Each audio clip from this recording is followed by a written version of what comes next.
This is a hospital room in rural India. There are at least 15 beds in the room. Several IV poles are standing around each bed. It is typical for one nurse to keep track of more than 100 patients at a time. We envision hospitals in developing economies where patients are equipped with IV Go. Hospitals where patients can move around freely and where nurses don't have to worry about tripping over IV poles. IV Go is a portable, wearable infusion pump that mechanically administers the IV fluid to the patient and therefore does not need electronics or a power source. This makes IV Go a low-cost, easy-to-use solution for nurses and patients alike. After talking to several doctors, nurses, and hospital owners, we noticed that there is a significant need for portable IV pumps in developing regions. Our team has strong ties to the Indian ecosystem, and when speaking with doctors, we learned that the patient-to-nurse ratio could be incredibly high, upwards of 100 to 1, meaning that patients don't get the care that they need. We also learned that the risk of hospital-acquired infections is much higher in developing regions when compared to developed regions. In fact, hundreds of thousands of people die each year in India from hospital-acquired infections. This is partially due to the fact that patients stay immobile in the hospital for a very long time. We believe that IV Go could help with both of these problems by mobilizing patients and getting them out of the hospital quicker, and by eliminating IV poles, making it easier for nurses to tend to patients.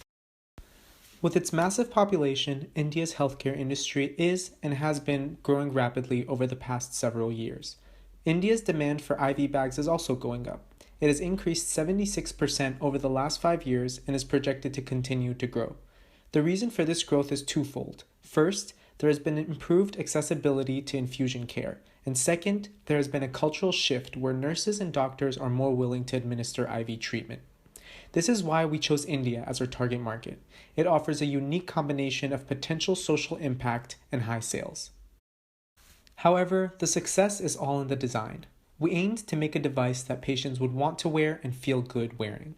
That's why we came up with a very simple and elegant product.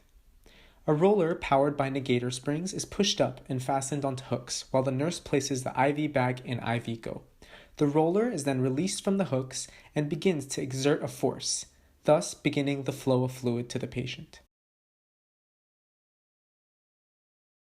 The patient then places the strap over his shoulder. He can move around freely and sit down comfortably without any poles in sight. With our target market in mind, we built an affordable, easy-to-use, and seamless device. But we're not done developing IV Go. We will continue to refine the mechanism until we get the accuracy that's required. Additionally, we will begin to establish partnerships with a manufacturer and distributor in India by leveraging our existing contacts. In the meantime, we'll work on receiving approval from the CDSCO, India's medical device regulatory body, whose application process is fairly simple in comparison to the FDA.